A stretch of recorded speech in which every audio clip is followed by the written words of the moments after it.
Ok, bonjour, bonsoir, bon après-midi. Re-bienvenue sur la chaîne Joe's Cast. I'm your host Joe. Et aujourd'hui, nous allons avoir une conversation avec un ami qui m'est très cher. C'est mon grand frère depuis des années. Et aujourd'hui, on a une conversation qui va vraiment vous élever, vraiment vous apprendre de l'expérience de sa vie et correctement sa mission, sa passion et son appel à pouvoir servir Dieu à part ce qu'il fait. Donc, je vais lui laisser lui présenter. Merci, José. Bonsoir à tous. Je m'appelle Omar Doucouré. J'ai 32 ans. Voilà, donc, je suis sénégalais, mais j'ai des origines maliennes. Donc, je suis un serviteur. Dieu m'a appelé. Ça fait déjà 4 ans. Voilà, donc, j'ai un ministère d'où le Seigneur m'a établi comme le dirigeant. Donc, et voilà aussi, je pense que voilà. Nice, yeah, une très bonne introduction. Je sais pas pourquoi tu me regardes. C'est ton introduction. D'accord. Yeah, donc, je sais même pas où commencer parce que on se connaît depuis toute enfance. Je me rappelle quand tu passais à la maison pour utiliser l'Internet. À ce point-là, tu étais censé être plus âgé que moi, mais tu ne savais pas utiliser l'Internet. Tu venais chercher ton petit frère là de 10 ans pour dire, ça, viens me... Ce jour-là, j'avais vu pour la première fois un petit garçon curieux qui me posait la question, beaucoup de questions, parce que c'était la première fois qu'on se rencontrait. Yeah. Il était innocent et tout, différent de, voilà, mais bon. Mais voilà, je pense que c'était en 2008, ça fait longtemps. Je me rappelle pas. Ouais, c'était en 2008. Je me rappelle pas. Donc, tout ce que je sais, c'est que c'était dans cette maison et que c'était à l'école de ouais. Et je me rappelle, il y avait un jour où ta maman venait, il a dit à mon père, il était là, il a dit, ton fils, il a volé maintenant notre fils, parce qu'on ne le voit plus à la maison. Tout le temps, il est là-bas à l'école. Voilà, donc, voilà, c'était un bon moment. C'était très bon. Ouais, donc, je sais pas, rencontre-moi un peu, comment tu vas, like, how are you doing? Qu'est-ce qui se passe dans ta vie de tout récent? Je vais bien, par la grâce de Dieu, et vraiment, voilà, ça fait déjà 4 ans que je me suis marié. Je suis le père d'un enfant de 2 ans déjà et demi, qui s'appelle Gabriel Élisée Doucouré. Ma femme s'appelle Awa Doucouré. Et Awa Faye Doucouré, donc c'était une serrure. Voilà, donc, tu es parti chercher loin? Non, c'est elle qui m'a trouvé. Ah bon? Ouais. Donc, non, c'est bon, parce que je sais, en fait, dans la Bible, Adam n'a pas trouvé Ève.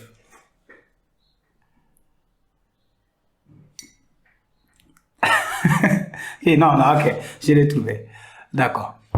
Non, j'ai dit que c'était une bonne chose. Non, c'est Adam qui a trouvé qui? Hein? Adam l'a vu. Mais qui a amené Ève à Adam? C'est Dieu. Donc Adam ne cherchait pas Ève. Oui, il ne cherchait, mais il savait qu'il lui manquait quelque chose parce que Dieu a vu qu'il était, voilà, que quelque chose lui manquait. Oui, mais tout ce que je veux dire, c'est que Adam n'était pas genre, où est ma femme? Non. Où est ma femme? Il savait même pas, à ce moment, il savait même pas qu'est-ce que c'était une femme aussi. Alors, d'accord, ouais. Donc, tu dis que c'est une bonne chose? Non, ouais. Et non, tu sais, après nous verrons, je vais te parler comment on s'est connus aussi, parce que vraiment ça, je pense que quand je l'ai connu aussi, tu étais là. À ce moment-là, tu n'étais pas parti. Je pense que tu te présentais, yeah. voilà. Voilà, donc on était dans là. Mais je vais bien par la grâce de Dieu en ce moment. Nous sommes dans le ministère et des fois nous partons dans les villages et pour faire des campagnes d'évangélisation. Voilà, donc des fois il y a la fatigue, mais la passion est plus forte. Voilà, la passion. Quand tu es passionné de quelque chose, des fois tu ne sens pas la douleur, voilà, la fatigue et tout ça, parce que ça bouillonne dans ton cœur. Voilà, donc il faut que tu répondes. Ouais, c'est vrai, je comprends ça bien.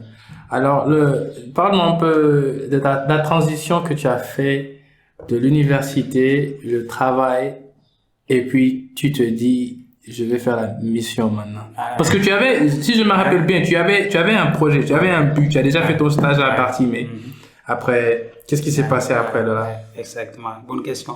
Au fait, tout d'abord, moi, je voulais être avocat. Et avant même d'avoir mon bac, c'est ce que je voulais, faire des études de droit.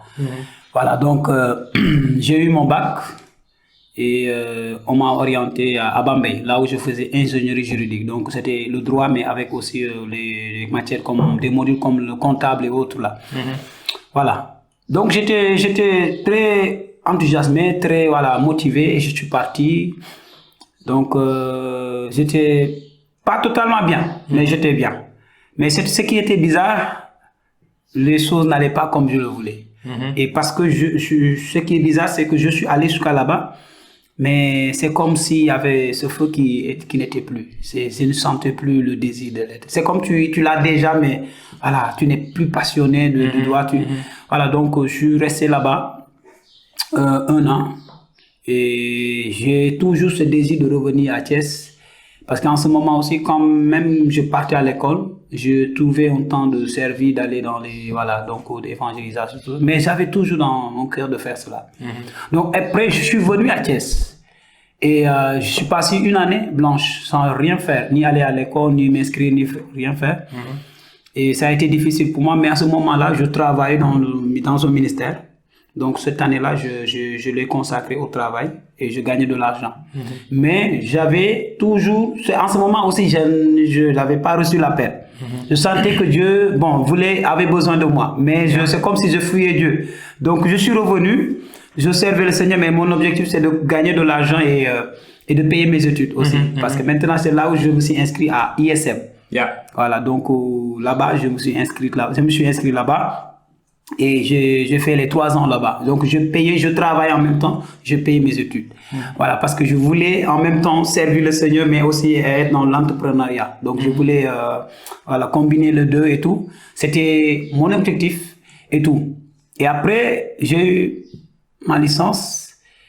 Après, je suis parti à Bartimey, où j'étais comme secrétaire de labo. J'étais dans le labo. Donc je suis là-bas pour le stage et j'ai fait les 6 mois. 6 mois, donc mais c'est en ce moment, avant cela aussi, il y avait quelque chose qui s'est passé. Parce que je ne sais pas si tu l'as une fois vu, mais je conduisais une très grande moto. Voilà, donc c'est avant de partir à Bartimey, j'ai eu un accident. Voilà, donc j'ai failli mourir là-bas, mais par la grâce de Dieu, le Seigneur m'a délivré de la mort. Et depuis lors, c'était une chose qui tournait dans ma tête. C'est qu'est-ce que tu aurais fait pour le Seigneur? Si le Seigneur te demandait aujourd'hui, qu'est-ce que tu as fait pour moi? Parce que ce jour-là, c'était un jour comme tous les jours. Je suis parti comme ça, j'ai dit, je reviens. Mais je suis terminé, je finis à l'hôpital, urgence. Donc ça tournait dans ma tête. Et après, mais arrivé à Bartimey, j'étais là dans mon bureau, mais toujours j'avais le cœur au terrain pour servir le Seigneur. Jusqu'à que j'ai terminé les 7 mois. Et après, on m'a appelé et ils étaient prêts pour le contrat. Mais là, c'est là où le Seigneur m'a dit, j'ai besoin de toi. C'est là je ne voulais plus être là-bas, je ne voulais que servir le Seigneur. C'est là où j'ai accepté de servir, de répondre maintenant, de ne plus fuir, de dire Seigneur, me voici. Voilà, utilise-moi. Ouais, c'est une très belle histoire parce que je me rappelle en grandissant un peu avec toi, pour le temps que j'étais là, tu étais hébergé.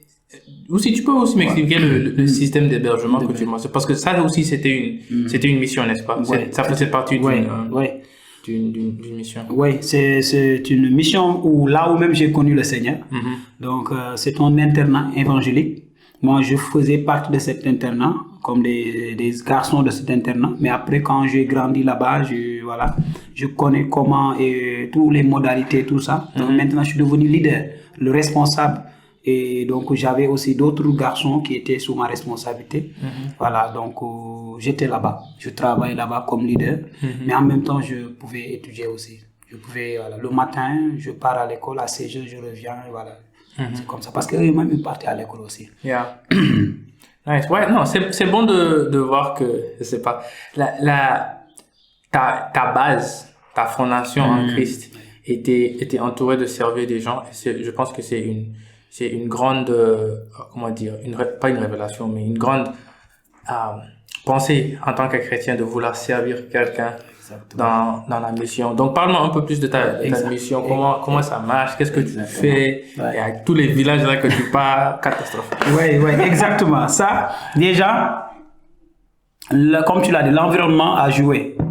Beaucoup même, parce que c'est là où l'amour pour servir, voilà, c'est là où ça grandit. Donc, j'étais entouré, mon pasteur, il est quelqu'un qui vraiment, il est quelqu'un qui est toujours sur le terrain, voilà, et tout ça. Donc, j'ai grandi là-bas, donc, j'ai mûri là-bas aussi, et j'ai aimé le service, donc, dans le ministère, donc, dans toutes choses. Et ça a toujours été cela, pas seulement, juste, parce que je pensais que la vie chrétienne, c'était juste, bon, tu crois au Seigneur Jésus, et après, tu attends ta mort. Yeah. Alors, tu ne fais rien pour le Seigneur. Mais après, j'ai vu que c'est autre chose.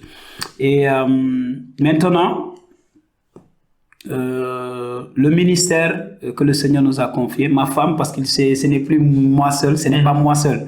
C'est ma femme et moi, parce que elle aussi, elle a reçu son appel. Donc, ça s'est passé de la même manière. Elle aussi, elle a eu sa licence. Et aussi, elle a tout laissé pour suivre le Seigneur Jésus. Voilà, maintenant, le Seigneur nous a confié un ministère par lequel, c'est un ministère interne d'abord, qui s'agit de la maison, une maison qu'on a louée, et où des personnes que le Seigneur nous a confiées. Ce sont des personnes qui ont peut-être qui avaient une situation très difficile, donc une situation spirituelle, à qui on a par la prière, voilà, donc le Seigneur les a délivrés. Et aujourd'hui, ils sont avec nous pour qu'on puisse continuer le suivi avec eux. Donc la maison n'est pas seulement un internat où on appelle les gens, venez, mais ce sont des personnes spécifiques que le Seigneur va choisir et les amener. Nice. Voilà. Des fois aussi, nous sommes, surtout dans cette année 2023, nous avons fait beaucoup de sorties. Beaucoup de sorties dans les différentes régions du Sénégal, notamment Kaolack, Fatick et tout, pour aller évangéliser. Voilà, donc il y a eu même des personnes en ce moment qui sont dans cette maison parce que voilà, ils ont eu des problèmes spirituels. Maintenant, par la prière, ils sont délivrés et aujourd'hui, ils partent à l'école. Voilà, donc, nice. Ouais, non, c'est très joli à entendre. Moi et ma sœur, on blaguait que depuis l'enfance, on pensait vraiment que tu avais déjà cet appel pour devenir missionnaire, quelqu'un qui servait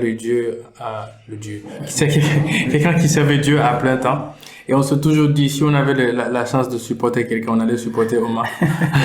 juste parce que, tu vois, ok, parce que moi je pense que tu peux être missionnaire, tu peux aussi aider les missionnaires. Parce que la différence entre les personnes qui sont appelées à faire la mission et les personnes qui sont appelées à soutenir ceux qui appellent, ceux qui font l'appel dans la mission, c'est vraiment important. Donc, en fait, parce que je voulais ajouter quelque chose. Vas-y. Si c'est possible. Au fait, c'est ça. Parce que tout chrétien est appelé déjà à faire des disciples. Ça, c'est pour tout le monde. À évangéliser, à témoigner Christ. Mais l'appel de servir le Seigneur, surtout à temps plein, ça, c'est un appel. C'est pas quelqu'un qui se dit, bon, je sens que je suis, ou quelqu'un qui se dit, je sens que je veux faire ça. C'est comme si tu dis, je veux travailler comme ça. Non. Ça doit être un appel parce que quand Dieu te fait l'appel, il te donne les moyens. Par exemple, il te donne la patience, il te donne l'amour, il te donne les choses que tu as besoin, les outils que tu as besoin pour cela. Ce ne sont pas des choses que tu peux apprendre. C'est bon d'apprendre parce qu'il y a des choses acquises, mais aussi il y a des choses innées que Dieu va donner, qui va mettre dans ton cœur. Donc, qui n'est pas facile, des choses aussi que tu vas apprendre par l'expérience. Voilà, parce que peut-être, moi je dis quand le Seigneur m'a appelé, j'étais jeune. Je suis toujours jeune. Voilà. Mais des fois, ça veut dire, c'est un atout. Parce que tu as le temps d'apprendre. Tu as le temps d'apprendre. Tu ne viens pas te dire, ok, je connais tout. Mais tu côtoies déjà les aînés, tu vois certaines aussi les erreurs des autres pour apprendre, de tes propres erreurs aussi pour apprendre. Donc c'est tout un procédure d'apprentissage. Voilà, que tu as, c'est le Seigneur. Et c'est vrai, et tu sais, quand Dieu met quelque chose sur ton cœur, c'est pas comme si il te donne un travail puis il te laisse là-bas. Exactement. Généralement, non, pas généralement, mais en fait, quand Dieu te donne un travail, ça veut dire qu'il a un plan et il va pouvoir les nécessiter pour l'élevage de ce projet. Exactement. Ouais. Donc, parle-moi un peu de tes difficultés, parce que je sais que tu as laissé quelque chose où tu pouvais gagner de l'argent, où tu pouvais avoir une carrière, où, je sais pas, la vie pouvait être différente qu'elle a été depuis le jour où tu as repris cette mission ou bien cet appel que Dieu t'a donné. Ouais. Donc, si tu me parlais un peu de tes difficultés. Exactement. C'est ça, pour dire de vrai, déjà, c'est la préoccupation de toute personne qui est appelée. Quand le Seigneur te dit laisse tout et suis-moi dans ce ministère, c'est la plus grande peur. Et je peux aussi te dire que si tu poses même la question à d'autres aussi, la plus grande peur, c'est le manque, déjà. Et parce que quand tu as passé durant toute ta vie à étudier, à vouloir arriver quelque part, être quelqu'un, et qu'à un moment que tu es arrivé là-bas, voilà, où tu es presque au bout, et le Seigneur te dit, ok, j'ai besoin de toi. Bon, c'est ton privilège. C'est pas Dieu qui a besoin de nous, c'est ton privilège. Donc, d'avoir la grâce que Dieu t'appelle à ça. Donc, la plus grande des peurs, c'est déjà le manque. Le manque surtout de l'argent, ça il faut dire vrai, il faut pas se cacher cela. Le manque de confort, voilà, parce que tu vas dépendre maintenant des bénédictions, des offrandes et toutes ces choses-là. Mais pour nous c'était le cas, parce que récemment on s'est marié en 2018, en 2019 on commence à donc et exactement aussi ce qui s'est passé en 2020, le corona est là. Et c'était plus difficile. Mais Dieu avait tout préparé. Donc, et la Bible dit toutes choses concourent au bien de ceux qui aiment Dieu. Et de ceux qui sont appelés à son dessein aussi. Parce que le Seigneur, en ce moment-là, au temps de Corona, même, on était plus à l'aise. On était mieux même. Tu as vu là où on était. Ça devait être pire, mais bon, le Seigneur a changé. Parce que juste, le Seigneur nous a appris aussi à lui faire confiance. Il nous a appelés, il ne va jamais nous laisser. Même dans la détresse, il ne manque pas dans la détresse. Donc nous avons vu, et Dieu te le dit, par la grâce de Dieu, jusqu'à maintenant, il n'y a même pas un seul jour où nous avons manqué, où nous avons vraiment été on est dans un cas critique, où il n'y a rien dans la marmite et tout ça. Il y a eu des moments difficiles. Ça ne manquera pas. Il y a des moments difficiles, des moments de manque et tout ça. Mais nous avons vu la main de Dieu, parce que c'est par là où on voit aussi sa fidélité, qu'il est là. Des fois tu vois que il n'est pas là, pourquoi je manque cela, pourquoi je laisse tout, maintenant je sers le Seigneur et je n'ai rien, pourquoi je vois mon collègue de promotion aujourd'hui qui conduit une voiture, moi si j'étais... Et l'ennemi, des fois c'est ça qu'il fait. Donc pour que tu regardes derrière où tu voulais, tu vois, comme les peuples Israël là. Quand ils sont sortis, ils ont voulu être là où Dieu les a arrachés. Donc, des fois aussi, on ne regarde pas devant. Des fois, on tourne derrière parce qu'on a vu l'autre, il a. Mais ce qui est important, c'est qu'on ne sert pas le Seigneur pour avoir. C'est un privilège. Et le Seigneur nous demande de nous affectionner aux choses d'en haut. Voilà, donc, nous, notre trésor, peut-être c'est en haut. Mais par la grâce de Dieu, le Seigneur nous a bénis. Par le peu que nous avons, nous sommes vraiment très contents. Voilà, donc nice. Non, c'est bon de voir que dans les œuvres de Dieu il y a toujours la bénédiction. C'est très difficile parfois. Bon, je vais pas dire que c'est très difficile d'entendre sa voix, mais le fait est qu'on vit dans le monde, on vit dans un monde c'est le monde, quoi. Donc on va avoir des difficultés, on va avoir des problèmes. Et j'aime bien quelqu'un dit que écouter la voix de Dieu, c'est comme toi, tu es dans un restaurant ou un club où il y a des voix qui chantent, et puis Dieu est assis juste à côté de toi en train de murmurer comme ça, là. Tu vois, tu es tellement distrait par tout ce qui est autour de toi. C'est très facile de perdre le vue de son chemin. Exactement. Mais en sachant qu'est-ce que Dieu a mis dans ton cœur, en revenant toujours vers lui, c'est toujours possible Ça, c'est sûr. de venir. Ça, c'est sûr. Donc, je ne sais pas si tu as une vie typique. Je ne sais pas si... Parce que je pense bien que chaque jour pour toi est différent, un peu différent. Selon les besoins de la maison, selon les besoins de la mission. Donc, choisis un jour typique et explique-moi généralement qu'est-ce que tu fais, genre le matin jusqu'au soir. Genre what does it look like? Ouais. Moi, je pense que je suis en train de vivre les meilleurs moments de ma vie. Ok. Voilà. Ma vie est remplie d'aventures. Remplie, c'est pas la routine. Et moi, j'avais peur de la routine. Toi, lever matin, boulot, revenir, tout ça, j'avais peur de ça. Mais je me réveille déjà, bon, je pense longtemps avec le Seigneur, avec mon Dieu. Je lui confie la journée, je lui confie le ministère et je lui fais savoir sans le ministère, je ne peux rien faire. Donc, et après, bon, je prends le petit déj. Donc, tout peut arriver après. Voilà, ça veut dire un appel peut arriver. On appelle, bon, on aimerait venir prier pour que tu pries pour nous. On aimerait, ou bien, on aimerait que tu viennes prier pour nous, ou bien aller quelque part où tu sors et tu vois quelqu'un et vous parlez de Jésus. Et il y a aussi des rendez-vous, des jours très spéciaux, des jours où tu peux passer la journée à prier pour délivrer la personne. Voilà, donc un moment de délivrance qui peut prendre même 3 heures de temps, c'est autre chose.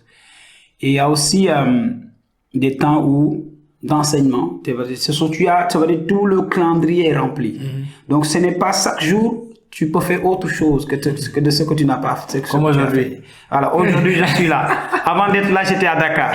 Voilà, donc c'est rempli d'action et tout, mais tout est dirigé par l'esprit. Parce que des fois des fois, nous voulons nous lancer dans toutes choses qui bougent. Mais on laisse l'esprit nous diriger. Et des fois aussi, comment dirais-je, comme tu as vu ces temps-ci, on passe 3 jours dans les villages. Où là-bas, c'est autre chose. Là-bas, on vient dans les villages, on vient avec des tentes et des matelas qu'on appelle mergad. Donc voilà, très fil et tout. Donc, on passe là-bas, tu viens, tu installes. Et après, il y a visite médicale, mais tu rencontres des personnes pour la première fois. Et là, tu entends des choses qui t'étonnent. Tu te dis, non, réellement, ça vaut la peine. Une personne qui te dit que je n'ai jamais su que Jésus a fait cela pour moi. Jamais je connaissais cela de Jésus-Christ. Et que des personnes aussi qui attendaient la délivrance. Et que le fait de faire tout ce pas-là pour venir a changé quelque chose dans leur vie. Donc, ça remplit le cœur. Donc, c'est toute une histoire et toute une histoire d'action que nous vivons, mais sous la direction de Dieu. Donc, voilà, c'est aussi. Des fois aussi, il y a des journées folles. Voilà, donc, où j'aimerais juste être avec les gens de la maison, où on passe le temps de jouer. Parce que aussi, la famille chrétienne doit être dans la joie, la paix. Voilà, donc surtout quand le Seigneur te donne des personnes, il doit voir aussi l'admiration, il doit avoir l'admiration, ça veut dire aimer le travail que tu fais. Voilà, surtout cela aussi, c'est une des peurs que j'ai. J'aimerais pas que quand une personne voit l'œuvre un serviteur de Dieu, il vit d'une manière désespérée et tout ça. Il dit non, moi j'aimerais pas être un serviteur. Donc avoir le temps de jouer, de danser, de s'amuser. Des fois on est là, on regarde tant de films et tout ça. Voilà. Ouais, vous êtes normal, vous êtes des humains. Non, on est des humains. On joue, on danse, voilà, on fait ce que les gens font, mais dans la pureté, dans une intention pure. Ouais. Voilà, donc. Ouais, je pense que. Non, c'est bon aussi, c'est important. Vas-y, réponds. Après. Ok. Ouais, je pense que beaucoup de personnes ont la mentalité que les missionnaires sont genre des types de... Ils sont séclus dans leur monde. Ils peuvent pas faire genre des choses qui sont intéressantes, des choses qui sont fun. C'est juste que le monde fun, là, dans le monde, il y a des limites. Il y a le fun qui est pas exactement fun. Et puis, il y a le fun. C'est ça, parce que tout est dans la perception de voir les choses. Yeah. Donc, si tu penses que toi, la limite de te divertir, c'est aller à l'extrême, voilà, donc jusqu'à toucher ton âme. Yep. Tu vois, parce que pour nous déjà, ce qui est plus important, nous sommes le temple du Saint-Esprit. Donc tout ce qui peut affecter à notre âme et notre esprit, nous ne voulons pas y toucher. Que ce soit pour jouer, que ce soit pour travailler, que ce soit pour quoi que ce soit. Donc nous voulons garder cela parce que l'Esprit de Dieu est la promesse que Dieu nous a donnée. Donc, mais l'Esprit d'abord nous donne la joie. Et quand tu es dans la joie, qu'est-ce que tu fais, frère? Tu chantes, tu danses, tu exprimes ta joie. Voilà. Donc aussi, je dis ça à tous les chrétiens aussi. Vous êtes les personnes qui doivent même être plus fun que tous. Parce que vous êtes la joie. Là, Jésus a dit, je vous donne la joie, non pas comme le monde le donne. Je vous donne la joie. C'est la joie qui vient au ciel. Donc nous devons être plus joyeux. Des fois aussi, c'est que le problème, c'est que il y a l'inquiétude. Il y a les problèmes, ils sont là, donc ça vole notre joie, ça vole notre paix. Et des fois, on est angoissé, stressé. Mais tant que le Seigneur il l'a dit dans sa parole, il est avec nous. Et tant qu'il est avec nous dans la barque, nous n'allons pas chavirer. Ça va secouer. Il y aura des moments de tempête, des moments difficiles, mais nous allons aller dans l'autre bord. C'est ça qui est important. Beaucoup de personnes ne comprennent pas que juste parce qu'on suit Jésus, ça ne veut pas dire que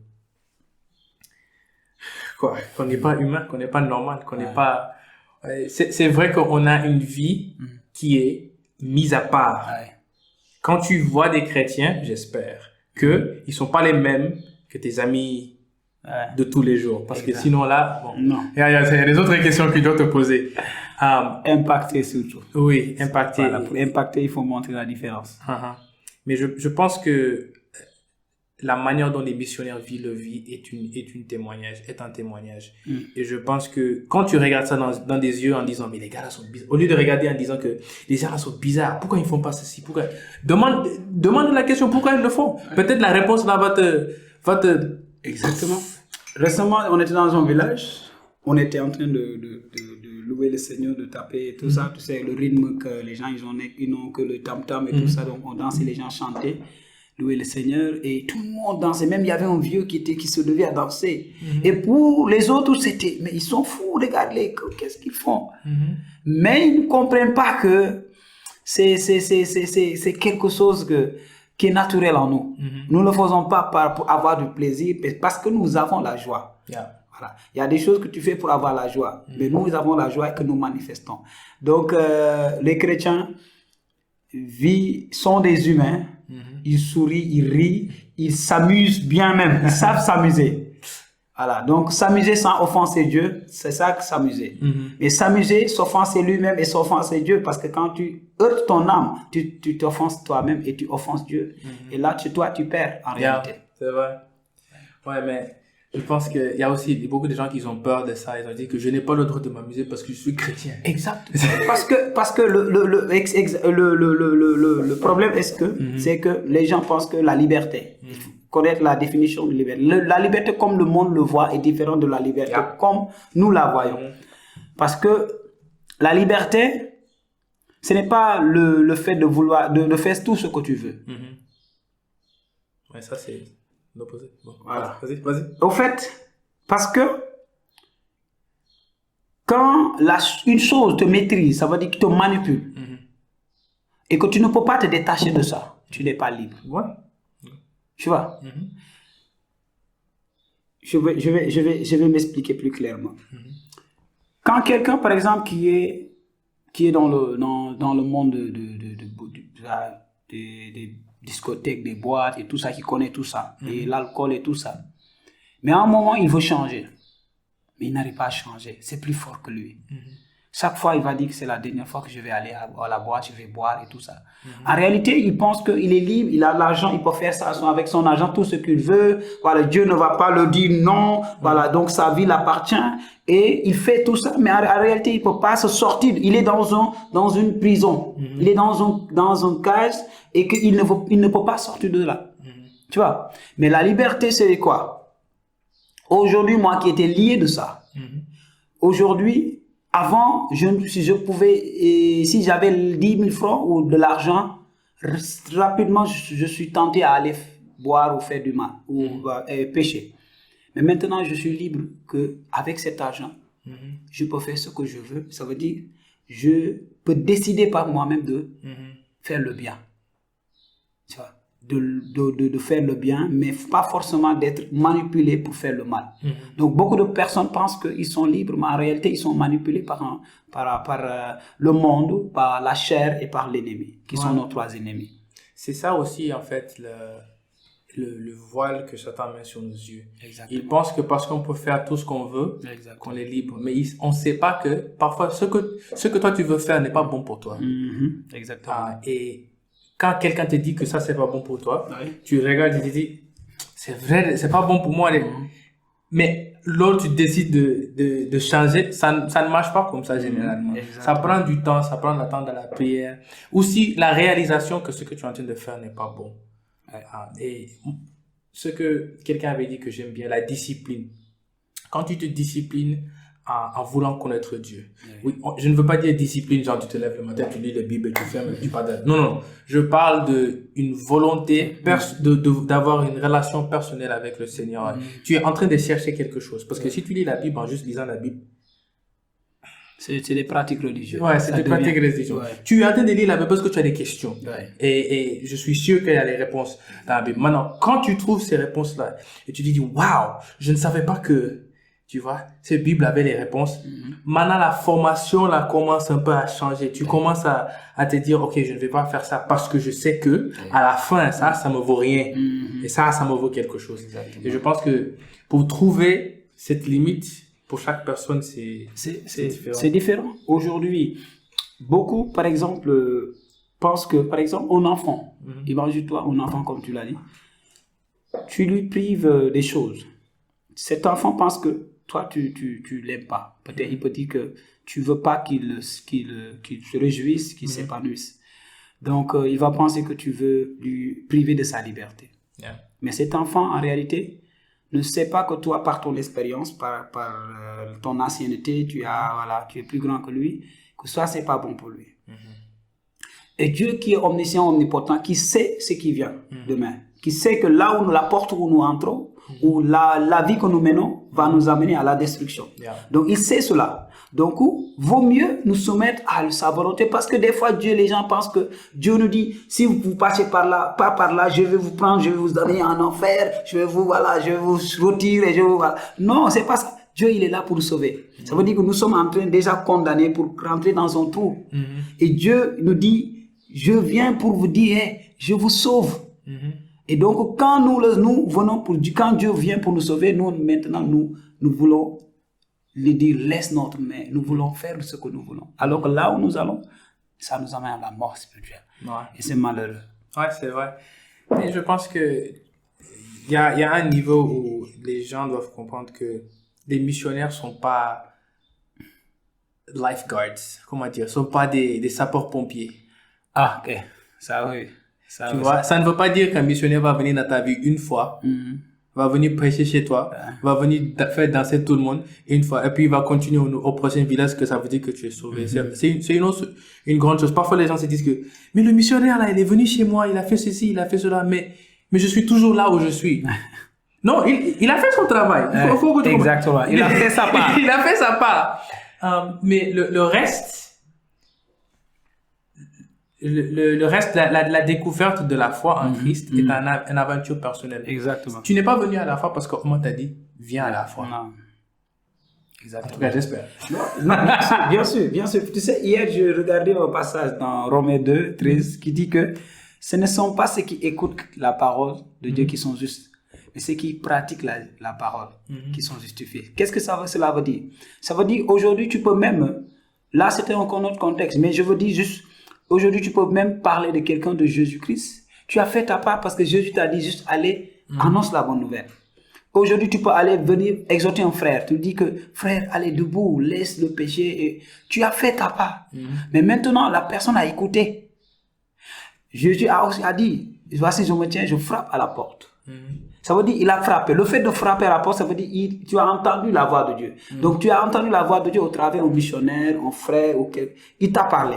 Maintenant c'est à toi d'ouvrir. Le missionnaire ou l'évangile ne va pas venir te dire, hey, viens ouvre la porte et te... Non, c'est à toi maintenant de décider d'ouvrir parce que Dieu ne va pas forcer la porte. Quand tu ouvres maintenant, et là, tu entres. Il va entrer. Et quand il va entrer, tu vas demeurer en lui et lui, il va demeurer en toi. Donc beaucoup de gens pensent que c'est le ministère, et surtout le missionnaire, il pense que quand il vient dans un pays, il doit faire comme ça, claquer les doigts et les gens doivent commencer à tomber et à donner leur vie à Jésus. Non, son travail est de parler de Jésus. Et que maintenant, par l'Esprit de Dieu, qui convainc de tout péché, justice et jugement aussi, c'est l'Esprit de Dieu qui va toucher les cœurs. Et quand la personne est disposée à se soumettre, à ouvrir son... Dieu fera le reste. Voilà, donc... c'est vrai qu'il y a parfois aussi des gens qui oublient que le fait qu'ils sont venus ici pour un rôle et ils essayent de faire plus qu'ils en ont besoin de faire. C'est ça. Pardon, on t'a donné un travail. Fais ton travail. Exactement, ça c'est vrai aussi. Parce que tu sais, ma plus grande peur, c'est cela. C'est de ne pas être... C'est d'être loin de la volonté de Dieu. Ça veut dire de ne pas vouloir faire plus de ce que Dieu me demande ou moins de ce que Dieu me demande. Mais c'est de faire ce à quoi le Seigneur me demande. Il y a des choses, il y a des endroits où Dieu n'a pas besoin de toi là-bas. Des fois, par le peu d'expérience que j'ai eu, il y a des moments où le Seigneur n'a pas besoin de toi là-bas. Bien vrai que tu parles là pour prêcher, le Seigneur te dit non, moi j'ai besoin de toi ici. Parce que ce que tu peux faire pour moi ici est plus important pour moi. Là-bas aussi tu fais ma volonté, mais moi j'ai besoin de toi ici. Avec telle personne, j'aimerais que tu fasses ce travail. Sois peut-être patient. Le Seigneur peut te dire juste avec une personne. Par exemple, tu as un ami, une amie. Sois la personne qui l'écoute et qui lui donne des conseils. Cette personne a besoin que de ça. Et c'est le rôle que tu dois jouer dans sa vie. Et le reste, le Seigneur le fera. Donc, parce que comme dans le livre de Corinthiens, moi, Paul, j'ai semé. L'autre, Apollos, il a arrosé. Mais c'est le Seigneur qui fera croître les choses. Donc, voilà. C'est très important. On a tous notre rôle en tant que chrétien, en tant que missionnaire. Et je ne veux pas dire que tout le monde le fait, mais il y a certaines personnes qui... Leur première mission, waouh, j'ai fait ça. Waouh, je suis parti là-bas et j'ai délivré cette personne. Et le jeu là. Frère, tu as quel pouvoir? Le jeu, frère. Ça, c'est tu sais... L'une des choses que l'ennemi fait, il y a ces deux choses d'abord. L'ennemi, quand tu as vu, par exemple, la tentation que Satan a fait avec Jésus. Premièrement, il a tenté avec le pain, n'est-ce pas, sans la nourriture. Voilà. Parce qu'il venait de jeûner et tout ça. Après, il a tenté avec le royaume, n'est-ce pas, et tout ça. Après, il a demandé aussi, avant le royaume, il a demandé aussi la puissance de ton Dieu. Tout ça. Une des stratégies de l'ennemi, c'est d'abord de te faire pécher par la sexualité, les mensonges et tout ça, ou de ne pas se soumettre à la volonté de Dieu. Dès qu'il essaie et qu'il ne souhaite pas, il voit que maintenant tu es en train de gravir, Dieu est en train de t'élever, Dieu est en train de faire beaucoup de choses dans l'œuvre de Dieu. Maintenant, qu'est-ce qu'il sait? Il sait qu'il ne peut pas te faire descendre. Qu'est-ce qu'il va faire? Il va vouloir te dire, maintenant. Alors qu'il n'y a que Dieu qui élève. Mais il va mettre dans ta tête que toi-même tu t'élèves. Voilà une des stratégies que l'ennemi fait. Il sait que maintenant tu es blindé. Il ne peut pas te tenter. Il pourrait te tenter aussi. Mais c'est des choses qui n'ont pas failli. Mais il voit que Dieu t'utilise. Que tu es un homme de Dieu, tu es un oint de Dieu. Et que tu, par ton canal, par ton canal, Dieu est en train de faire beaucoup de choses, et de prodiges, des miracles. Dieu a amené beaucoup de gens en Christ. Et il y a une voie, surtout cette voie-là, qu'il faut faire attention. Waouh, Omar, regarde ce que tu as fait. Waouh, maintenant tu remplis. Oh, regarde, maintenant tu touches les personnes tombent. Regarde. Et cela nous fait sortir de la volonté de Dieu. C'est la vaine gloire, c'est l'orgueil. Et c'est une des choses, et des fois nous aimons chanter cela dans l'église, nous aimons témoigner, tu sais, des fois on témoigne que ce qu'on pense dire que Dieu a fait ça, mais c'est pour démontrer que nous avons fait ça. Mais quand les choses vont mal, Ou quand on est passé dans l'humiliation, on ne va pas venir devant les gens aussi. On va pas, ouais, Dieu nous a fait ça passer dans les épreuves. Mais aussi, c'est pour cela, il faut, c'est une file c'est très fine. Très fine. Que si nous ne faisons pas attention, nous allons tomber dans un côté. Donc, faisons tous attention et remettons toute la gloire à Dieu. Sans nous, nous ne pouvons rien. La Bible dit, je puis tout en Christ qui me fortifie. Dans Jean 15, il dit que sans moi, vous ne pouvez rien. Donc, c'est une chose que je me dis tout le temps. Sans toi. Et Jésus dit aussi, excuse-moi, qui dit, Dieu utilise les choses viles de ce monde. Ça veut dire des personnes qui ne servent à rien de ce monde. Ça veut dire aujourd'hui, si tu es là, tu dis, j'ai fait ça, mais attends, la parole te dit que toi, tu ne sers à rien. Dieu t'a pris, il t'a lavé, tu es là aujourd'hui. Donc si aujourd'hui tu oses parler devant les gens ou devant prier pour les gens, parce que Dieu t'a regardé, tu n'étais rien dans la société.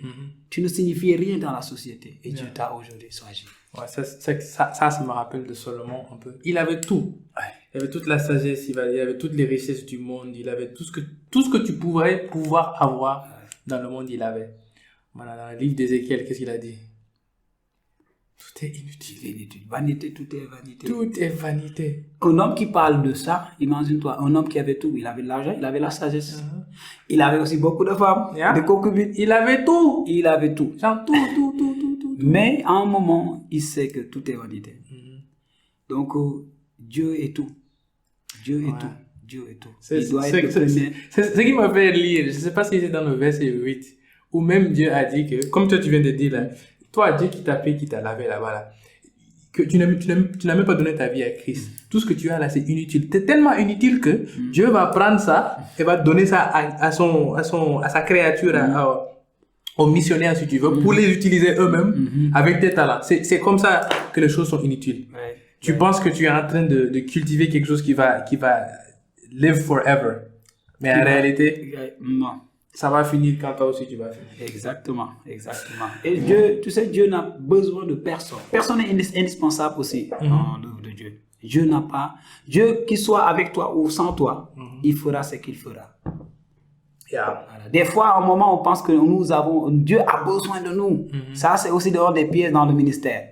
Dieu a besoin de moi. Donc, tu sais, moi, par exemple, là où je suis, si un jour je me dis que Dieu a besoin de moi ici, Dieu a besoin de moi, il me sollicite.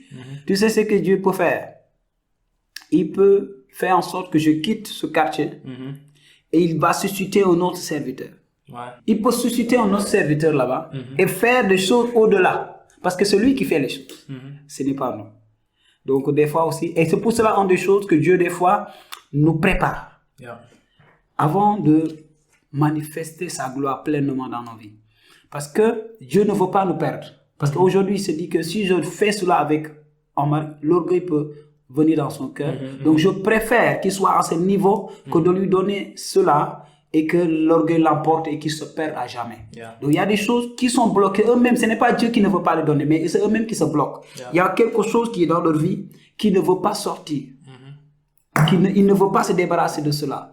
Et que, à cause de ça, Dieu ne veut pas qu'il passe à l'étape suivante. Il doit régler cette étape d'abord, avant d'aller. C'est vrai. Donc, je ne sais pas, qu'est-ce que tu dirais à quelqu'un qui se dit que je veux me mettre dans la mission? Pas que tu veux l'avertir, parce que je pense que toi, tu comprends bien que quand Dieu te met quelque chose à cœur, généralement, personne ne peut te détourner de la volonté de Dieu. Mais si quelqu'un a cet appel, si quelqu'un a cet appui de vouloir se plonger dans la mission, quel mot d'encouragement, quelle sagesse donnerais-tu? D'abord, je vais dire, quand une personne sera dans cette situation, d'abord, des choses qu'il va affronter déjà, c'est la pression. La pression, peut-être ça peut venir des parents, des personnes, des membres de l'église, voilà. Et cette personne, peut-être dans son cœur, il sent autre chose, c'est de servir le Seigneur. Mais les gens d'autres personnes ont une autre vision. Ils diront, ah non, tu es trop jeune. Oh, je crois que tu es appelé à autre chose. Tu es appelé à autre chose. Donc, le fait de cette pression peut amener la peur et le manque du moins de confiance. Donc, moi je lui dirais que notre Dieu parle et il est vivant. Prends le temps de prier et de demander. Et Dieu va le montrer. Dieu parle d'une manière comme d'une autre, dit la parole de Dieu. Il peut te parler au travers la bouche d'une personne. Il peut te parler en songe. Il peut te parler au fond de ton cœur. Il peut te parler dans la Bible, au travers de la Bible. Et n'importe comment, Dieu peut te parler. Ce qui est important, c'est de faire. Ne regarde, parce que des fois aussi, ce qui nous influence plus, c'est les personnes qui sont autour de nous. Notre entourage. Voilà, notre entourage, donc on essaie de les plaire ou d'être d'accord avec eux. De faire attention. Ouais, faire attention. Ou même, c'est une personne peut servir le Seigneur parce que le pasteur l'a dit, moi je vois en toi que tu es un serviteur, alors que peut-être il n'a pas reçu l'appel. Donc, pour dire dans les deux côtés, dans les deux pôles, ce qui est important, c'est celui qui appelle là, que tu sens toi-même qu'il t'a appelé. Parce que quand tu prends cette décision, parce que quelqu'un te l'a dit, quand les choses vont aller mal, tu vas dire que cette personne, c'est à cause de cette personne. Parce que tu as dit, tu vas reposer ça sur cette personne. Mais quand tu fais et que tu sais que c'est Dieu qui t'a appelé, même si les choses vont mal, tu sauras que c'est Dieu qui t'a appelé. Il est avec toi. Et il veillera sur toi. Donc, moi, je lui dirais qu'une chose. Écoute la voix. Et que tant que le moment que tu seras à 100% sûr que Dieu t'a appelé à servir le Seigneur, fonce. Fonce, n'écoute personne. N'écoute personne. Parce que le Dieu qui t'a créé, le Seigneur Jésus qui t'a sauvé, lui qui est mort à la croix, c'est pas moi, c'est pas le pasteur, ce n'est personne d'autre. C'est le Seigneur qui est mort à la croix. Donc, il a racheté ta vie. Et il sait là où il veut t'amener. La Bible dit que à Jérémie, Dieu l'a établi. Avant même qu'il fût sorti dans le ventre de sa mère, Dieu l'a établi. Donc, nous tous, Dieu nous a établis avant que nous sortions. Donc, Dieu nous a établis pour un but dans ce monde. Il y a quelque chose que tu peux faire pour le Seigneur. Donc, mais quand tu le sauras et que tu sais que tu as été créé pour ça, vas-y. Parce que tu ne vas jamais le regretter. Tu ne vas jamais le regretter. Ouais, c'est très important parce que pour ceux qui cherchent leur but dans la vie, pour ceux qui cherchent leur pourquoi je suis là. Ouais, exactement. Honnêtement, tout le monde va avoir cette question dans la vie. Ouais. Et ça sera différent pour tout le monde. Mais moi, je pense très bien en tant que chrétien que tu es appelé dans toutes choses que tu fais de donner gloire à Dieu. Exactement. Et de gagner les âmes. Amen. À travers tes dons, à travers tes talents, à travers whatever you're doing. Ouais. Donc, le cadre des ministères, je pense que, le cadre des missionnaires, je sais pas, est-ce que tu connais pourquoi le terme est missionnaire? Missionnaire, non. Non. Moi non plus. Je voulais savoir parce que partir en mission, c'est généralement quand tu vois ça missionnaire, c'est tu quittes ton pays, tu quittes là où tu es et tu pars en mission quelque part d'autre. Tu vois. Ouais. Donc c'est ça. En tout cas, je pense que c'est ça où le terme missionnaire peut être sorti. Ouais. Mais beaucoup de gens ne oublient que là où ils sont, ils peuvent être un missionnaire aussi. Exactement. C'est une bonne chose, ce que tu viens de dire. Ouais. Tout le monde est missionnaire. Toute personne qui vient à Jésus, tu es disciple de Jésus. Et Jésus, la Bible dit, Jésus dit à ses disciples, allez. Donc Jésus te dit de partir. Et quand tu es missionnaire dans ta maison d'abord, dans ton Jérusalem, dans ta maison, le témoignage commence à parler de Jésus, commence à manifester la parole de Jésus au travers de ta vie. Tu es missionnaire. Après, dans ton quartier, dans ton pays, tu es missionnaire. Parce que des fois, c'est plus facile des fois de parler de Jésus ou de témoigner là où les gens ne te connaissent pas. C'est plus facile. Là où les gens ne savaient pas que tu étais le petit qui volait les mangues ici, là. Voilà, donc... Il parle pas de moi, je ne sais pas. Ok, oui, comme je disais.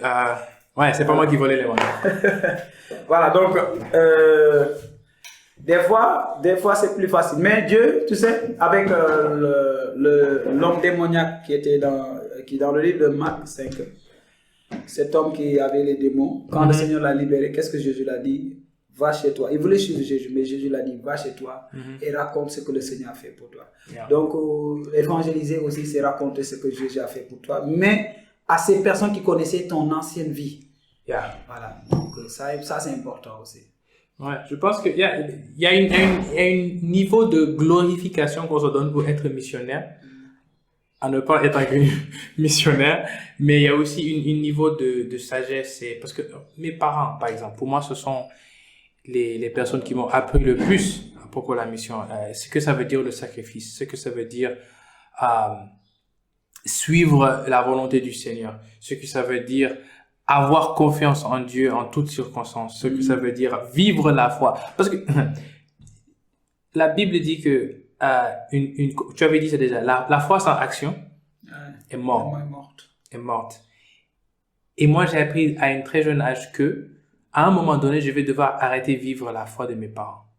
Ou bien vivre en dessous de la foi de mes parents. Parce qu'à un moment, moi, je me souciais pas de ce que je vais porter. Je me souciais pas de comment on allait payer pour l'école. Blablabla. Mais maintenant que j'ai grandi et que je sais que ma relation avec Christ n'est plus, comment dire, dépendante de mes parents. Mes parents ont fait leur travail. Ils m'ont élevé dans la voie du Seigneur. Maintenant, c'est à mon tour de reprendre cette relève, de vouloir connaître Dieu plus. Et tu sais encore ce qui m'a frappé? Je veux me marier à un moment donné. Mais je ne savais pas le rôle d'un homme dans un mariage. Surtout spirituellement. Comment Dieu va me laisser, moi, avec mon immaturité spirituelle, épouser quelqu'un avec qui je vais devoir guider spirituellement. Et moi, je ne connais même pas la significance de ma foi. Ça, c'est important. C'est une bonne question. C'est une bonne question. Parce que d'abord, le mariage demande aussi la maturité. Yeah. Beaucoup de gens pensent que seulement la maturité psychique, aussi professionnelle, sociale, et ça suffit. C'est important. Mais la maturité spirituelle, parce que c'est la spiritualité qui détient le monde externe. Donc, et beaucoup de gens aujourd'hui, parce que si dans des domaines spirituels tu es faible, donc tu es faible dans beaucoup de domaines aussi, tu seras faible dans les domaines physiques. Donc, comme tu l'as dit, parce que le mariage, déjà, ce n'est plus toi. Ouais.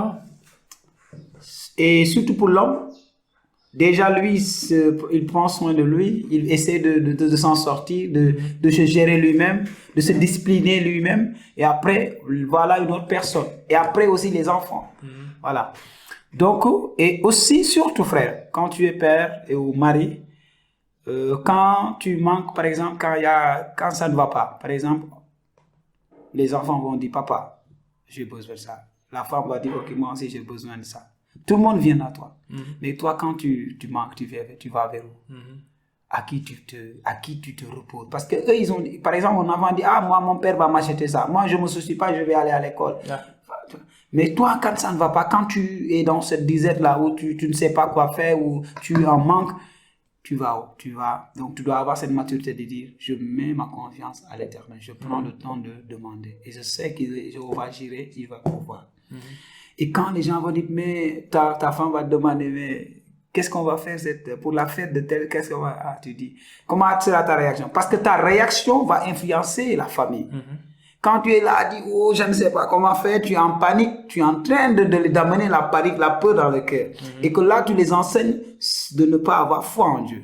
Mais quand tu réponds en disant, bon, Dieu pouvoir là, tout en sachant que toi-même, tu ne sais pas comment Dieu va le faire, mais tu as la foi que Dieu va le faire. Tu n'as que la foi. Et c'est comme ça que Dieu va agir. Et c'est pour cela, quand tu l'as dit, cet aspect spirituel est important dans la famille. Ce n'est pas pour rien que le Seigneur a dit l'homme est le chef de la femme.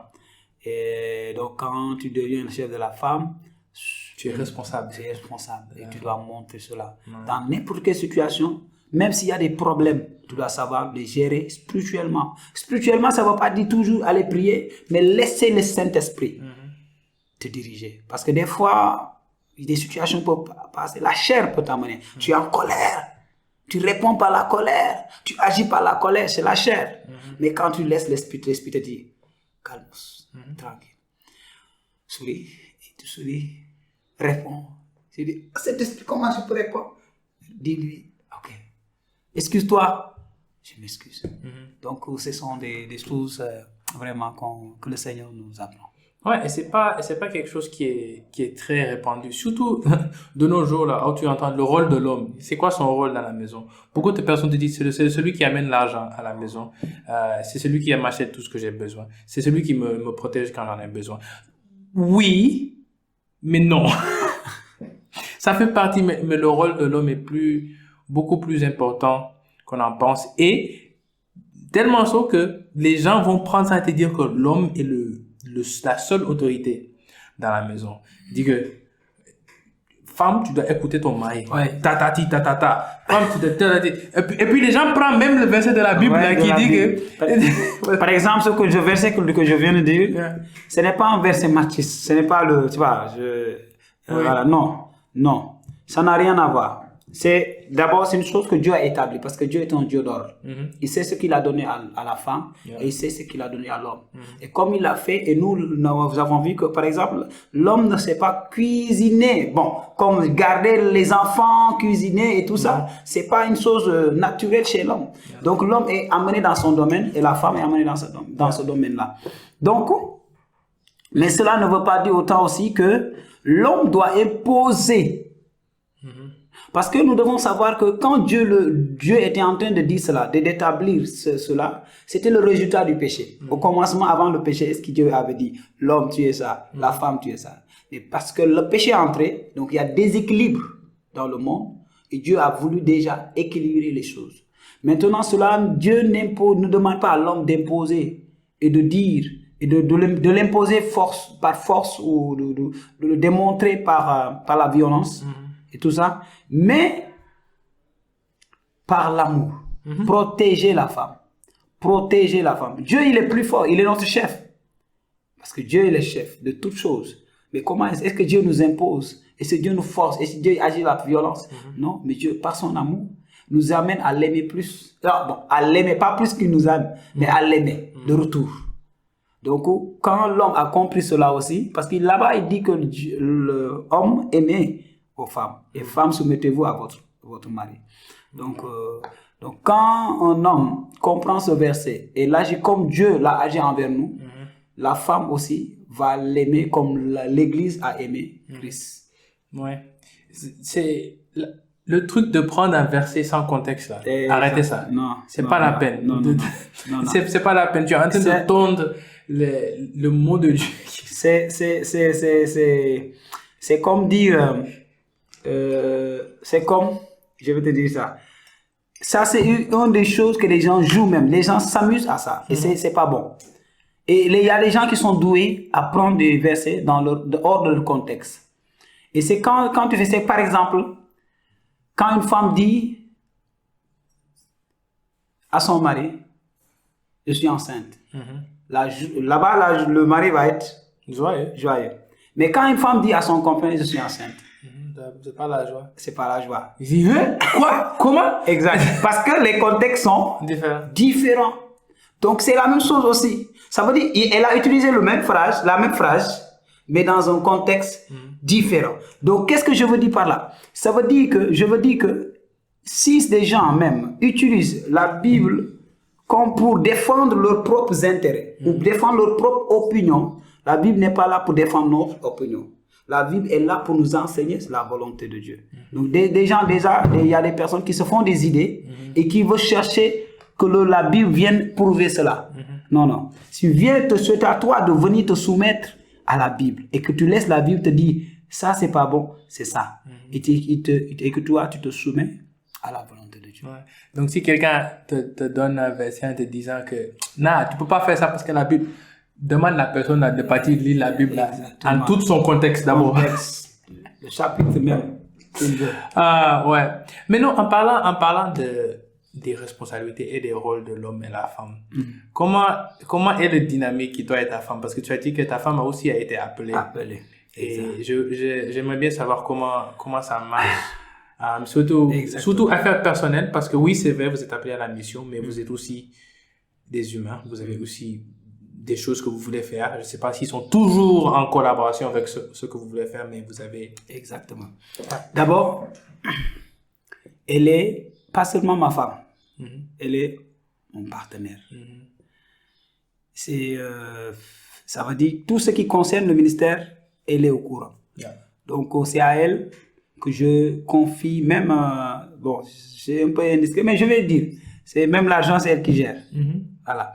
Donc, parce que je connais ma faiblesse, je peux, voilà, surtout dans cet aspect-là, je peux donner facilement. Quand quelqu'un demande, je peux pas. Donc, mais elle a cette retenue-là. Donc, de pouvoir dire que non, on a besoin, on est voilà.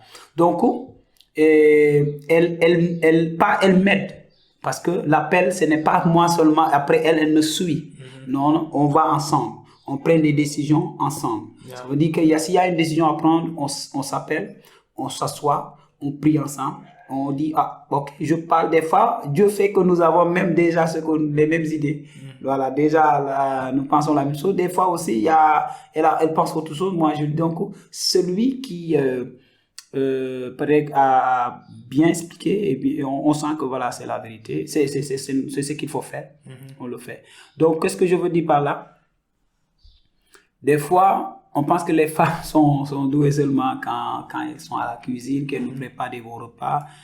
En ce moment, le ministère où nous sommes, je peux dire les trois quarts sont des filles. Imagine-toi si j'avais pas, j'étais un célibataire. Ça allait être difficile, ça allait être impossible. Parce que il n'y a que des filles. Et maintenant, c'est pas souhaitable que pasteur célibataire soit toujours en compagnie des jeunes filles. C'est pas souhaitable. Maintenant, par la grâce de Dieu, Dieu m'a donné une femme qui a de l'amour. Elle est remplie d'amour pour ces jeunes filles-là. Elle les accompagne. C'est elle qui fait le disciple-là, les enseignements pour les aider à grandir. Elle passe du temps avec elles et aussi elle m'aide dans beaucoup de choses. Voilà, donc je peux dire que même elle joue le rôle le plus important. C'est pour cela même facilement je peux partir dans des campagnes d'évangélisation. 3 jours, 4 jours, je suis rassuré parce que je sais que vraiment Dieu est en train de l'utiliser. En train de tenir le fort, quoi. Voilà, c'est ça. Donc, c'est important cela aussi. Pour tout, surtout pour un serviteur. Un serviteur. C'est pour cela, quand un serviteur, que ce soit un serviteur ou une autre personne, la Bible dit que 2 personnes qui ne s'accordent pas ne peuvent pas aller ensemble. Quand Dieu va unir une personne, vous devez avoir la même vision. Pas forcément que ta femme doit être pasteur aussi, ou ta femme, non, doit être appelée. Mais elle peut travailler. Toi, tu es appelé à servir le Seigneur, mais qu'elle ait la même vision que toi. Qu'elle ait la même vision, ça veut dire qu'elle respecte l'appel que Dieu t'a donné et qu'elle aime cela, qu'elle t'aide à avancer. Mais si par exemple, que ce soit l'homme aussi ou la femme, l'un des conjoints met ses projets, ou voilà, au devant du ministère, ça peut porter préjudice aussi le ministère. Ouais, c'est vrai. Moi, c'est bon. Comment dire? En termes de trouver un partenaire qui est en accord avec la mission ou l'appel, je pense que, en tout cas pour moi aussi, c'est quelque chose que j'ai compris tout récemment, que ça ne veut pas dire que vous devez faire la même chose. Ça ne veut pas dire que si toi tu es dans la médecine, tu dois marier quelqu'un qui est aussi dans la médecine pour que vous puissiez les deux faites la médecine ensemble pour la gloire de Dieu. Si c'est comme ça, génial. Mais ça ne veut pas dire que ça doit être comme ça. Et ce que tu as dit là, le but, c'est ça qui est le plus important. Parce que imaginez-vous, le mariage a été conçu pour un but. 2 personnes deviennent un. On espère poursuivre le même but. Donc si 2 personnes deviennent un, ils ont deux buts différents. Généralement, ça ne finit pas toujours très bien. Et ce que j'ai compris moi dans ma vie, c'est comme si je suis vieux. dans mon expérience. Ça fait plus vieux. Quand même. Dans mon expérience, c'est que ça veut dire que tous les deux en tant que chrétiens, vous devez avoir le but de propager la parole de Dieu et de faire connaître sa gloire, sa splendeur dans votre moyen. Donc, si toi tu es dans le business, elle est dans le fashion, ça n'a pas d'importance en fait, parce qu'à la fin, à la fin, vous tous, vous faites votre travail pour glorifier Dieu. Et puis les gens disent, mais où est-ce que vous allez vivre? Elle veut partir en Italie, mais toi, je veux partir en France. Pourquoi vous allez vous compliquer la vie? C'est pour ça que je dis, cela revient à ce que je veux dire. Que chacun ne suit pas l'autre, mais que chacun suit Dieu. Oui, amen. Et que Dieu l'a positionné là-bas. Et Dieu ne fait pas d'erreur. Dieu suit quand il réunit deux personnes. Même leur tempérance. Tu sais que ça c'est comme une complémentarité. C'est comme une complémentarité. C'est une complémentarité entre les deux qui se fusionnent et qui deviennent une force pour avancer. Par exemple, dans le caractère, tu peux voir que l'autre est très chaud, actif, extraverti. Voilà, donc exactement, donc l'autre introverti et tout ça. Mais c'est important parce que tu peux pas être, ta femme ne peut pas être toi-même dans la version féminine. Non. C'est juste que elle a des choses que toi tu as besoin et toi tu as des choses que elle a besoin. Ça veut dire que elle a besoin de toi pour avancer dans l'appel que Dieu t'a donné. Et aussi, toi aussi, tu as besoin d'elle, qu'elle t'accompagne dans l'appel que Dieu t'a donné. Le mot c'est what? En anglais c'est interdependence. Voilà. Le mot là, je sais pas comment en français. Interdépendance. Interdépendance. Vous avez chacun besoin de chacun.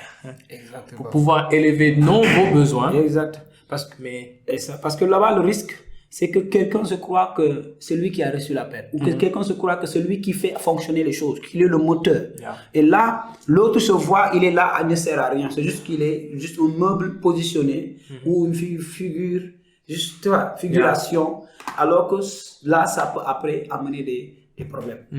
Mais que chacun se sent qu'il est utile dans le ministère. Yeah.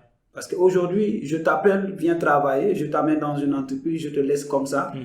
On ne te donne pas de travail. Qu'est-ce que tu vas dire? Mais je suis là pourquoi? Voilà, donc c'est important. Ouais, donc, je sais pas, tu connais ce que Dieu... Est-ce que Dieu t'a révélé ce qu'il veut faire à venir? Ou bien est-ce que c'est toujours... je suis toujours dedans ce que Dieu m'a déjà mis. Je ne sais pas si tu comprends ma question. Je comprends très bien. Donc, qu'est-ce qu'il y a à venir? Bon. D'abord, c'est une question que je pose à Dieu tous les jours.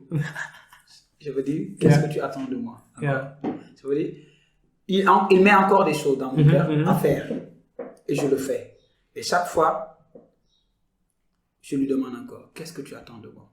Qu'est-ce que tu attends de moi? Il ne m'a pas encore montré là où peut-être cela n'arrivera pas. Et peut-être c'est mieux. Mais j'aimerais toujours savoir connaître sa volonté. C'est ça. Et faire sa volonté. Donc, je suis là, chef, qu'est-ce que tu attends de moi? Et qu'il me dit cela, et je le fais. Yeah. Donc, actuellement, je crois que je suis dans la volonté de Dieu. Je crois que je suis en train de faire ça à quoi Dieu m'a créé. Yeah. C'est pourquoi Dieu m'a créé. Maintenant, il peut à un moment dans ma vie, il m'amène dans un autre niveau. Il me demande aussi d'aller dans un autre lieu. Tout cela, j'aimerais savoir. Parce que ce que je voudrais, c'est être là où il veut que je sois et faire ce qu'il veut que je fasse. Yeah. C'est ça qui est important. Que ce soit petit. Des fois, pour nous, c'est petit. Yeah.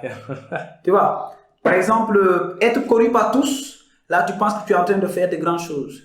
Mais pour le Seigneur, cela n'est pas important. Yeah. Tu as la même récompense. Imagine-toi, regarde, tu connais la parole des talents. Yeah. L'autre, il avait 2. L'autre, il avait 1. L'autre, il avait 2. L'autre, il avait 4. La Bible dit que chacun, ils ont reçu selon leur capacité. Mais chacun a reçu la récompense aussi qu'il a mérité. Ça veut dire qu'ils ont eu la même récompense quand tu vois cela. Parce que l'autre, ils ont eu la même récompense quand il a eu 4. On les a dit, entre dans la maison, dans la joie de ton serviteur. Il a dit, fidèle et bon et fidèle serviteur, entre dans la joie de ton maître. Quand aussi celui qui a eu 2, on lui a dit, bon et fidèle serviteur, entre dans la joie de ton maître. Mais celui qui a eu 1, s'il avait eu 1 de plus, on lui dirait aussi la même chose. Ça veut dire, quand tu fais fructifier ce que Dieu t'a donné, ou quand tu fais ce que Dieu te demande, que ce soit une petite chose durant toute ta vie, si Dieu te dit juste amène-moi cette personne, parle de Jésus, ou ces enfants que je t'ai confiés, élève-les pour qu'ils soient des grands serviteurs de Dieu, ou toi dans le domaine où tu es en train de servir, si Dieu te demande ça, tu auras la même récompense de celui à qui le pasteur, un grand pasteur peut-être très connu que Dieu a demandé parce que Dieu l'a donné selon sa capacité, Dieu t'a donné selon ta capacité. Vous aurez les mêmes réponses parce que vous avez fait ce que votre maître vous a demandé de faire. Yeah. Je pense que beaucoup de personnes voient ça juste comme Dieu a préféré donner plus à celui-là. Comment donner ça? C'est pas comme ça qu'il veut le voir. Et si tu le vois comme ça, tu vas jamais comprendre comment Dieu marche. Jamais. On pense que Dieu, il a préféré non, il donne selon le cas. Parce que les épaules que l'autre a pour supporter cela, peut-être tu l'as pas. Yep. Exactement. Donc, ou bien on pense qu'on a. Et puis on Dieu pense dit, qu'on a. Alors que, frère, dans le ministère, il y a une autre réalité. Frère, il y a la chose la plus difficile, c'est de travailler avec les hommes. Yeah. Toi, frère, tu travailles avec les machines. Les machines, quand l'ordinateur écrit, il te donne ce que tu as écrit. Tu fais ce que tu dis, il le fait. Mais l'homme, il réagit. L'homme, il répond. L'homme, il se frustre. L'homme, il est difficile. L'homme est difficile à cerner. Donc, tu travailles avec des hommes. Et chacun vient avec sa tempérance. Et tu dois savoir comment gérer avec cette personne. Comment être patient, avoir suffisamment d'amour. Des fois, frère, c'est difficile. On va seulement manger le thierry aujourd'hui. Alors, ça va guinard. Alors, tu ne sais même pas comment tu as fait. Donc, même dans les familles, ça arrive. Mais surtout dans l'église, des fois, tu vois des conflits qui viennent. Et maintenant, toi, le pasteur, tu ne peux pas regarder là. Et lui, il a fait ça, l'autre, il a fait ça. Donc, tu dois savoir comment gérer. Tu ne peux pas ajouter lui dans le feu. Tu dois essayer d'être juste celui qui amène la joie. Donc, tu vas prier. Donc, gloire à Dieu. Donc, ça, il n'y a que le Saint-Esprit qui peut nous donner cette capacité. Yeah. Ouais, c'est important de comprendre aussi que quand on fait des choses qui sont au-delà de notre pensée, faut laisser le au-delà à celui qui sait. Faut pas partir en disant, ok, maintenant je vais m'asseoir pour pouvoir comprendre tout ce que Dieu ne m'a pas fait comprendre. Le vouloir ne nous appartient pas. Le pouvoir ne nous appartient pas. Non, l'aspect pouvoir, c'est pas pour nous. Ça, c'est Dieu. Dieu nous demande juste le vouloir. Quand quelqu'un se dispose de faire quelque chose, Dieu va. Il y a des gens qui sont venus. Le problème spirituel a été causé par le manque de pardon. Et quand ils ont parlé sur le problème, ils ont dit, moi, jamais, je ne pourrai jamais pardonner la personne. Jamais je le dis. Qui t'a dit que tu peux le pardonner? Qui t'a dit que Dieu demande que tu aies cette capacité de pardonner? Tu ne peux pas. Mais Dieu attend de toi que tu décides de pardonner. Et quand la personne maintenant a décidé de pardonner, parce que Dieu l'a pardonné, il a pardonné, et après Dieu l'a donné par l'Esprit, Dieu l'a donné la force. Parce qu'il a répété, il a dit, Seigneur, je le pardonne, parce que tu m'as pardonné, je pardonne. Et que cette personne maintenant a senti la libération. Et donc, des fois, nous voulons faire des choses par nous-mêmes. La Bible dit, ce n'est ni par la force, ni par la puissance, mais c'est par mon esprit. Donc, c'est par l'Esprit de Dieu. Si tu veux, il y a des choses que nous n'arrivons pas à faire. Peut-être toi qui m'écoutes, tu n'arrives pas à faire. Tu essaies encore, parce que tu veux aller sans Jésus. Tu vas aller seul. Tu veux le faire tout seul. Mais appelle Jésus dans toutes choses. Tu verras, ça va marcher. Et c'est... Tu sais, j'ai eu un débat avec quelqu'un. Bon, pas un débat, mais j'ai eu une conversation avec quelqu'un. Est-ce que vivre avec Jésus, c'est plus facile ou plus difficile? Et puis, la personne m'a répondu, c'est plus facile. Moi, j'ai dit, tu es sûr? La personne me dit, oui. Et puis, il réfléchit encore, il dit, mais attends. C'est nous qui créons ça plus difficile.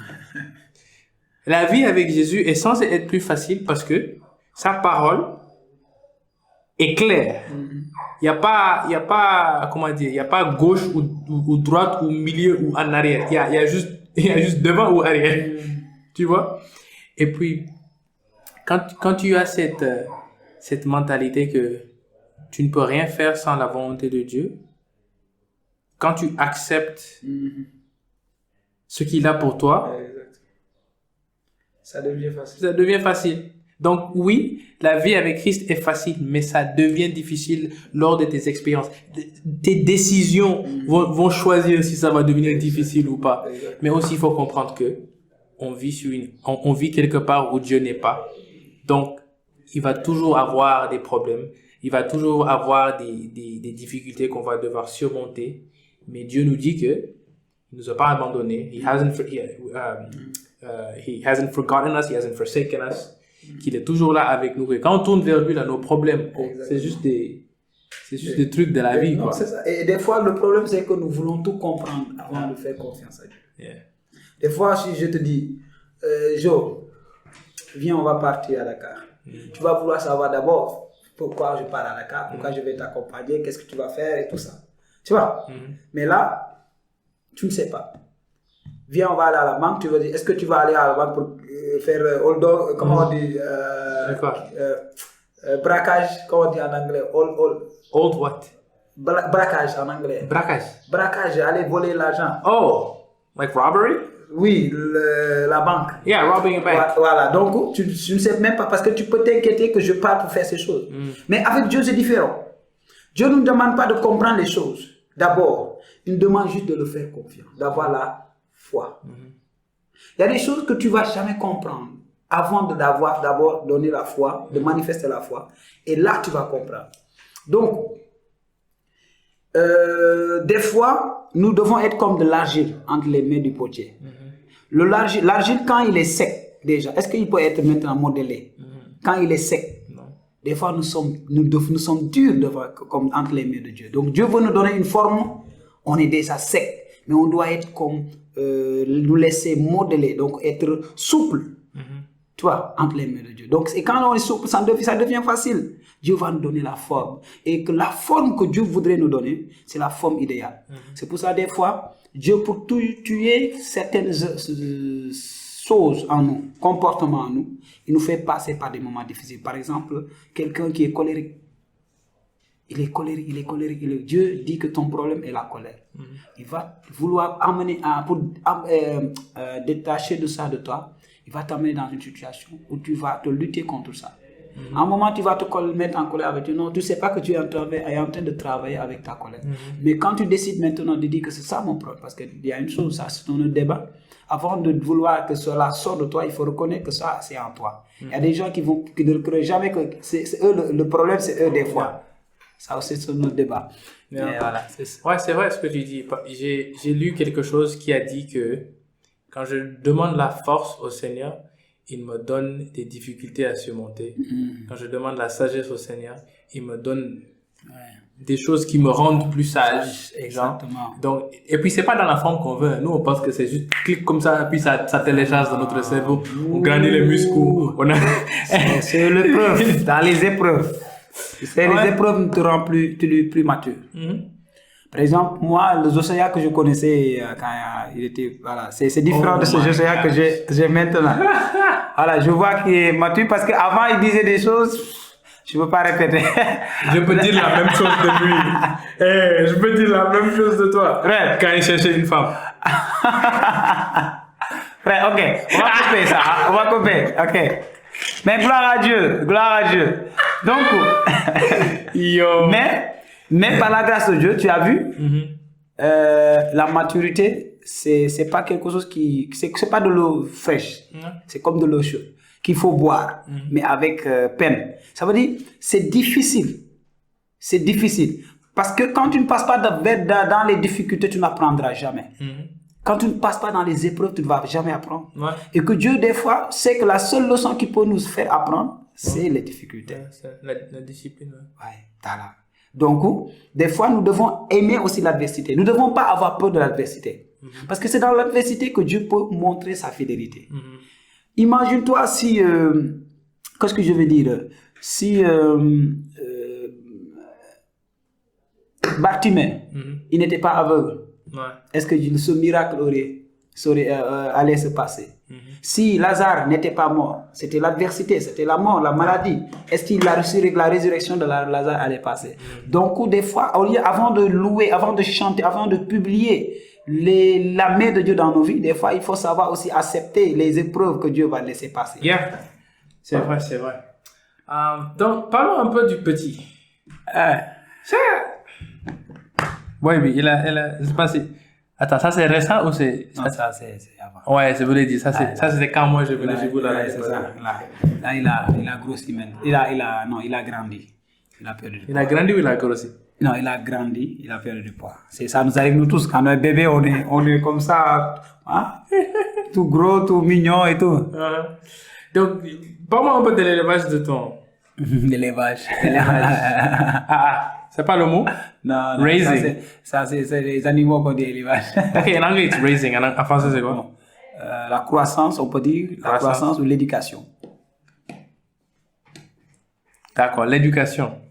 Ou élever. Ah, d'accord, élever. Oui. D'accord, élever. D'accord, ouais. Bon, élever, comment Je pas dit que c'est un mouton, ouais. Calme-toi. D'accord. Ok, ça sonne plus animal, mais bon. Ok. Non, avec lui, qu'est-ce que j'ai? Déjà, il a 2 ans et demi, donc nous sommes très reconnaissants d'abord au Seigneur pour sa vie. Gabriel Élisée Doucouré, il s'appelle. Et cela a amené, ça veut dire, voilà. Donc, être père pour la première fois, c'est autre chose. Voilà, être père pour la première fois. C'est comme s'il va avoir une deuxième fois ou quoi. Voilà, tu t'entends? Ça reste beaucoup qui vient. Bon. Donc, qu'est-ce que je peux dire? À ce moment, il est là. Et il part au kinder. Donc, il descend. Je le laisse dormir, mais bon, il va bien. Il va bien. Il est à la maison. Je le vois grandir des fois. Jusqu'à maintenant, bon. Voilà, ça va. Mais la distance, surtout quand tu voyages. Oui. Surtout c'est sa maman qui souffre. Parce qu'elle doit gérer déjà ceux qui sont dans la maison. Et le petit aussi. Donc, quand je sors, lui, tu sais, il est dans son monde aussi. Tu vois, je sais pas, un jour tu l'as connu. Donc, lui, tu peux venir parler avec lui. Il est ailleurs. Il est. Donc, peut-être c'est un scientifique, je sais pas. Mais il place des X, Y, je sais pas qu'est-ce qu'il pense. Mais, donc, des fois, la maman est bien, mais des fois aussi, il voudrait pouvoir quand je parle et tout. Mais c'est ça. Tu connais bien la réalité de fils, d'être enfant de missionnaire. Donc, tu sais la réalité. Des fois, il y a cette distance. Des fois, tu as besoin de la présence du Père. Mais, je pense que ça va aller. Dieu est bon. Nous prions pour le Seigneur aussi. C'est quelque chose qui est très important. Et aussi que chaque parent doit prier. Quand tu es pasteur et que vous missionnez au serviteur, déjà tu te dis que mon enfant va devenir pasteur ou serviteur et tout ça. Et que nous ne voudrons pas imposer cela à notre enfant. Nous voulons juste jouer le rôle que Dieu voudrait que nous jouions pour l'enfant, pour aider à notre fils de rentrer dans sa destinée. Donc nous ne savons pas quelle destinée que Dieu lui réserve. Mais nous voulons être là, avoir suffisamment d'amour, avoir suffisamment de patience, de comprendre, de pouvoir le comprendre, pouvoir l'aider pour qu'il entre et aussi l'amener la parole de Dieu pour qu'il ne se dévie pas aussi parce que l'ennemi veut le faire dévier de sa destinée et qu'il entre aussi dans sa destinée. Donc c'est ça que nous sommes en train de prier. Non, c'est nice. Ouais, bon, je ne sais pas si je me rappelle trop de mon enfance en étant enfant de missionnaire. En tout cas, moi, je suis du genre où je m'amuse dans n'importe quel environnement je suis. Donc, je pense pas que c'était aussi difficile pour moi. Mais je pense pas que ça va être difficile pour lui. Je pense qu'il est entouré de beaucoup de personnes qui l'aiment. Et au fur et à mesure, il va grandir, il va comprendre. Et puis, it's life. Qu'est-ce qu'il va faire? Nice. En tout cas, Omar, je pense que c'était un très bon moment. Merci. Je pense que nous tous étions bénis par comment Dieu t'a utilisé, comment Dieu t'utilise et comment il va continuer à t'utiliser aussi. Je pense que c'est une bonne chose de connaître que il y a des personnes qui font le travail. Il y a des personnes qui vont là, soit où nous ne voulons pas aller, où nous ne pouvons pas aller, mais il y a des personnes qui sont à la volonté et à la disposition de Dieu pour pouvoir aller dans ces endroits et apporter la parole. Et je pense que oui, c'est vrai que ta récompense sera plus tard, mais c'est aussi bon de recevoir encouragement des autres.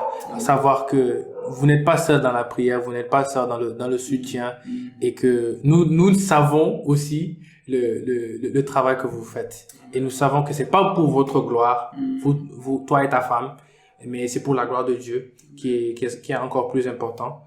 Et ouais. Donc, merci à toi aussi. Pas de problème. Merci à toi aussi et je te remercie pour m'avoir invité. C'est une grâce, c'est un privilège. Et aussi, je t'encourage parce que tu es jeune, tu as les potentiels, les capacités requises, mais tu pouvais aussi investir et impliquer cela dans d'autres domaines.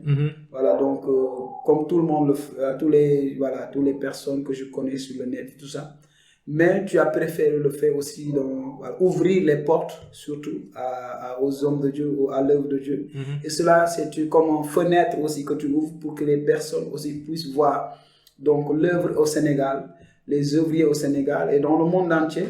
Et cela est important, c'est ta contribution aussi dans l'œuvre du Seigneur. Et que si nous sommes le corps de Christ, donc la main, les pieds ne peuvent pas jouer le même rôle. Et tu es en train de jouer ton rôle pour la gloire du Seigneur.